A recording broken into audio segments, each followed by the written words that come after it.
안녕하세요 여러분. 오늘은 여러 소명에 관한 부르심에 관한 마지막 시간인데요. 세 가지 하나님께서 우리에게 맡기신 것에 관한 이야기를 합니다. 영어로는 3T라고 불러요. 3T라고도 부르는데 영어로 하면 이것들이 다 T로 시작하는 단어이기 때문에 그렇습니다. 이것은 Time, Treasure, 그리고 Talent, 이 세 가지입니다.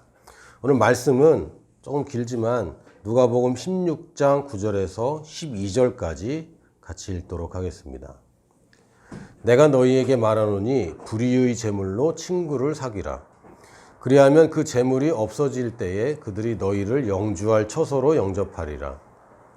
지극히 작은 것에 충성된 자는 큰 것에도 충성되고 지극히 작은 것에 불의한 자는 큰 것에도 불의하니라. 너희가 만일 불의한 재물에도 충성하지 아니하면 누가 참된 것으로 너희에게 맡기겠느냐. 너희가 만일 남의 것에 충성하지 아니하면 누가 너희의 것을 너희에게 주겠느냐. 아멘. 누가복음 16장에 보면 불의한 청지기가 사용한 불의한 재물에 관한 이야기가 나옵니다. 사실 모든 재물이 불의하다고도 할 수 없고 의롭다고 할 수도 없어요. 재물 자체는 그런 가치가 없습니다. 도덕적인 그런 개념이 없는 거죠. 재물은 그냥 재물일 뿐이고 돈은 돈일 뿐입니다. 마치 그냥 도구와 마찬가지예요. 그래서 강도의 손에 들린 칼은 나쁜 것이고 엄마 손에 있는 칼은 좋은 것입니다. 단지 그것처럼 돈도 그런 가치체계가 도덕적인 가치체제가 없죠. 근데 성경에서는 불의한 재물에 충성하라고 얘기를 하는데 아주 간단한 건데 사람들이 굉장히 많이 어려웠고 저도 사실은 어려웠습니다. 근데 성경에 답이 분명하게 있습니다. 11절에 불의한 재물에도 충성하지 아니하면 누가 참된 것을 맡기겠냐. 그러면서 12절의 부연 설명이 뭐냐면 남의 것에 충성하지 않는데 누가 너희 것을 주겠냐. 사실 불의한 재물이란 얘기는요. 남의 돈이 불의한 것입니다. 돈이 나쁜 것이 아니라 내 것이 아닌 돈은 불의한 재물이에요. 내가 갖고 있는데 남의 돈 갖고 있으면 이건 불의한 거죠. 나는 내 돈을 갖고 있어야지 남의 돈 갖고 있으면 안 되고 도둑질이고 불의한 겁니다. 그러면 재물이 불의하냐? 어떤 면에서는 그렇습니다. 왜냐하면 재물이 내 것이 아니기 때문에. 재물을 자기 것이라고 생각합니다. 그러나 요걸 잘 들어보시기 바라요. 소유권이 있고 사용권이 있습니다. 요 두 가지는 같이 있을 수도 있지만 사실은 별개의 것입니다. 소유권과 사용권이 있습니다. 소유권은 이것의 주인이 누구냐는 것입니다. 사용권은 누가 사용하고 있냐는 것입니다. 만약에 지금 요새는 공유경제도 이제 있고 또 구독경제 뭐 이런 얘기가 있는데 여러분이 차를 사서 자기 차량으로 등록을 하면 이건 소유권과 사용권이 다 나에게 있는 것입니다.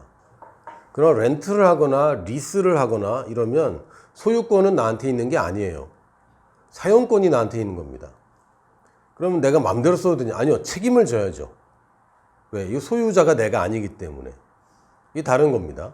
그러나 내가 갖고 있는 동안엔 내 마음대로 써도 됩니다. 그러나 책임을 질 뿐이죠. 소유권이 있으면 책임 안 져도 됩니다. 왜? 내 거이기 때문에. 그렇죠? 내 돈 내가 마음대로 쓰는데 왜 뭐라 그럽니까? 그러나 다른 사람이 투자를 해주면 이것은 내가 소유한 돈이 아니지만 사용권만 갖고 있기 때문에 이 투자받은 돈에 대해서는 책임을 져야 되고 때로는 보고서도 써야 되고 투자자들을 안심시키는 것도 이 투자받은 사람의 책임입니다. 그래서 정부에서 지원을 받은 NGO 단체나 어떤 단체들을 보면 늘 보고서가 많죠. 돈을 어디다 쓰고 어떻게 쓰고 얼마나 썼는지를 내 마음대로 하긴 하지만 사실은 보고를 해야 되는 거예요. 왜? 소유권이 없기 때문에. 그래서 우리가 갖고 있는 이 땅에 있는 물질들을 여러분은 소유권이 없다고 보고 사용권만 있다고 봐야 됩니다. 왜냐하면 여러분이 태어날 때 갖고 태어난 게 하나도 없어요. 내가 소유한 게 아무것도 없습니다. 갈 때도 가져갈 수 있는 게 아무것도 없어요. 그러니까 태어나서 사는 동안의 이 생명 가운데 태어나서 죽을 때까지 사용만 하다가 그냥 가는 것이지 어떤 것도 소유한 적도 없고 소유할 수도 없습니다. 이걸 인정해야 됩니다. 시간도 마찬가지입니다. 시간도 우리가 소유할 수 없죠. 1시간이 주어지면 1시간을 여러분이 쥐고 나중에 다시 쓸 수 없어요. 지금 하루는 내가 안 썼다가 나중에 죽기 직전에 하루를 더 쓸게요. 안 되죠. 그냥 여러분 주어진 시간을 사용할 뿐입니다. 어떻게 사용할지가 우리한테 달려있지 시간의 주관자는 우리가 아닙니다. 알파와 오메가는 주님이시지 우리가 아닙니다. 우리는 시간의 주인이 아니라 시간의 사용자입니다. 그리고 여러분의 재능 또한 여러분이 주인이 아닙니다. 이것은 주어진 거예요. 여러분이 인생을 계획한 적이 없잖아요.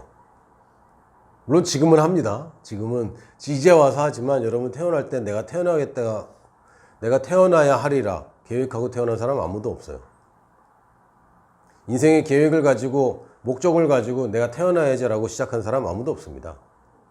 그냥 주어진 채로 받아서 태어났죠. 여러분 태어나고 나서 여러분에게 뭐 이렇게 가져온 거 있습니까? 없습니다. 주어졌죠. 여러분 인생 시작부터 주어진 삶입니다. 여러분 스스로 이름도 못 붙였고 성별도 못 골랐고 태어나는 시기와 장소도 여러분이 결정한 게 아닙니다. 우리 부모님도 여러분이 결정한 게 아니에요. 그냥 내가 받았습니다. 여러분의 유전자 여러분이 고르지 않았습니다. 누군가가 그냥 물려줬죠. 우리는 물려받았죠. 여러분의 재능 여러분이 만든 거 아닙니다. 발견은 합니다. 개발도 합니다. 그러나 내 것은 아니에요. 이걸 사용할 수 있을 뿐입니다. 그래서 없는 재능을 여러분이 가져갈 수 없어요. 재능이 모든 것을 다 잘하는 사람이 아주 간혹 가다가 정말 뭐 팔방미인 모든 걸 다 가진 것 같은 사람들이 가끔 있더라고요. 가끔. 그러나 대부분 그렇지 않습니다. 대부분은 부분적으로 갖고 있고 모든 면에서 남들보다 최고로 잘한다. 그런 건 없어요. 단지 내가 잘하는 것들이 있는데 그걸 내가 안 골랐단 말이죠. 그러다 보니까 늘 남의 게 부러워. 내가 가진 건 별로 쓸모없어. 왜 이런 생각이 듭니까? 자기 거라고 생각합니다. 아니요, 이건 그냥 주어진 겁니다. 이건 받아들여야 돼요. 지금 여성들이 불편해할 수도 있습니다. 자기가 여성으로 태어난 것에 불만인 사람도 있을 수 있습니다. 남성들이 또 불편할 수도 있습니다. 남성들로 태어난 것이 불만 있을 수도 있습니다. 근데 이거는 완전 실수하고 있는 거죠. 자기가 소유주가 아닙니다. 지금 막 성전환까지 하고 뭐 난리를 치는데 이건 자기 건 줄 아는 거예요. 그거는 그렇게 하면 안 돼요. 여러분이 전세를 살든 월세를 살든 집을 그렇게 뜯어고치면 안 돼요. 액자 정도는 걸 수 있어요. 귀에다 뭘 달할지는 그건 자기가 결정할 수 있다고. 여기다 뭘 칠할지는 결정할 수 있지만 다 뜯어고치면 안 돼요. 그거는 집주인한테 다시 그대로 변상해 줘야 됩니다. 하나님이 주신 거예요. 내가 결정한 게 아닙니다. 앞으로도 내가 결정 못 해요. 여러분이 타고난 것들에 대해서는 받아들여야 됩니다. 많은 사람들이 타고난 것에 저항하고 저항해야 될 것을 받아들이죠. 거꾸로 갑니다. 여러분 하나님이 주신 내가 선택하지 못한 것에 대해서는 저항하지 마세요. 더 이상 저항해도 소용없습니다. 못 고치니까. 그러나 미래에 관한 것들은 여러분이 저항하고 거절하고 여러분 조상 대대로 내려온 운명이나 여러분과 비슷한 사람들이 겪는 그런 운명들은 여러분이 계속 거절해야 됩니다. 너 같은 사람이 성공하는 걸 못 봤어. 이런 말들을 거절해야 됩니다. 그렇게 늦게 시작해서 되는 걸 못 봤어. 이런 말들을 거절해야 됩니다. 그런 것들은 내가 정복해야 될 말들인데 여러분이 가진 성적인 것들과 성적인 거라는 게 남성으로 태어난 거, 여성으로 태어난 거 이런 것들을 저항하고 여러분들이 모시고 있는 부모님에 대해서 저항하거나 이런 것들은 쓸데없는 시간 낭비입니다. 하나님께서 우리에게 주신 크게 세 가지가 있는데 이 땅의 재물과 또 시간과 또한 우리 재능이 있는데 이 모든 것들이 다 내 것이 아닙니다. 우리가 소유를 하고 있는 것이 아니라 사용만 하고 있을 뿐입니다. 그래서 여러분이 이제부터는 내가 갖고 있는 것을 어떻게 잘 투자해서 최고의 것을 거둘 것인가 이거를 잘 생각해야 됩니다. 이게 소위 말하는 달란트 비유인데요. 사실 달란트 비유는 그 재능에 관한 얘기는 아니에요. 근데 이게 영어가 되면서 탤런트가 재능처럼 돼버렸는데, 사실은 달란트는 돈에 관한 이야기죠. 당연하죠. 돈 얘기니까. 그리고 사실 인생에 관한 얘기입니다.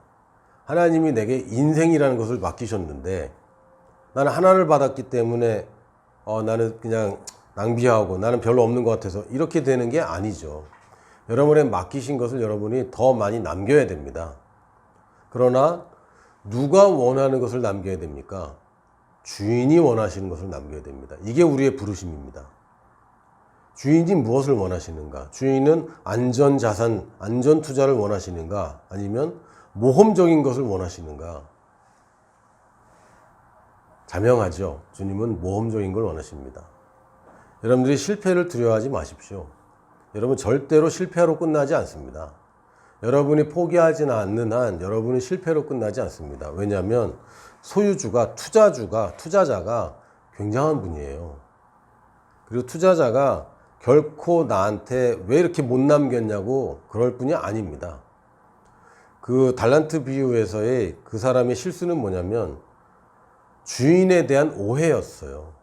주인을 오해하고 완악한 사람이라고 생각하고 심지 않은 것을 거두려고 하는 사람이라고 생각했기 때문에 잘못된 것이지, 주인은 내가 열심히 하고 주님의 부르심이라고 내가 믿는 바를 열심히 하는 것을 기뻐하시고, 그리고 그 비유에서는 주인이 굉장히 먼 타지에 갔다 왔지만 사실은 우리 주인은 우리와 동행하십니다.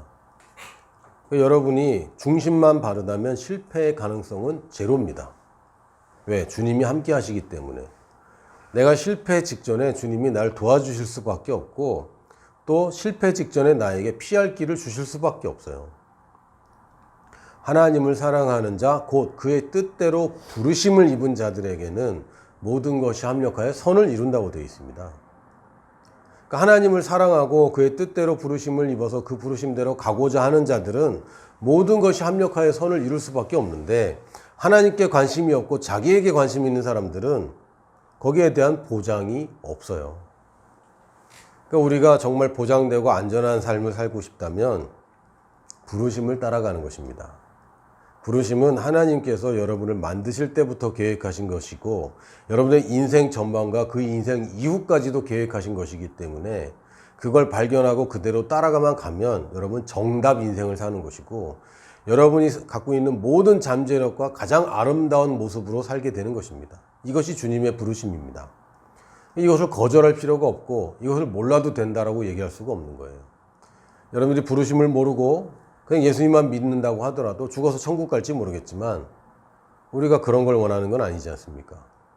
우리가 정말 이 땅에 사는 동안에도 아름답고 하나님이 주신 모든 것을 다 누리며, 또 그리고 그것을 수행하고 아름다운 열매들을 맺는 것이 우리의 꿈입니다. 그러기 위해서는 성경적인 부르심을 여러분이 충분히 이해하시고 공부하시고 알게 되고, 그 안에서 여러분들의 부르심들을 계속 발전해 나가는 것입니다. 한 번에 여러분들의 평생 부르심을 발견하는 것은 굉장히 드뭅니다. 굉장히 드물어요. 단계적으로 인도해 주십니다. 예를 들면 인생이 길지 않습니까? 짧다면 짧겠지만 저한테는 길어요. 당사자들한테는 짧은 인생은 아닙니다. 지나간 거는 짧게 느껴지지만 앞으로 있는 것은 짧지는 않습니다. 제가 여기서 만약에 부산에 간다고 할 때 부산에 가는 모든 길들을 하나님이 나한테 얘기해 줄 필요도 없고 그게 효과적이지도 않습니다. 왜? 또 잊어버려요. 지금 내가 아는 것은 당장 여기서 우회전인가 좌회전인가 중요한 것이고, 방향성은 남쪽입니다. 그렇다고 계속 남쪽만 가는 건 아니에요. 때로는 북쪽으로 잠깐 들어 올라가기도 합니다. 도로 사정에 따라서 가장 좋은 길로 가게 되고, 또 중간에 또 멈추기도 합니다. 쉬어가기도 하고 휴게소도 있고 신호에 걸리기도 합니다. 이 모든 것들을 하나님이 처음부터 나한테 다 안내해 준다.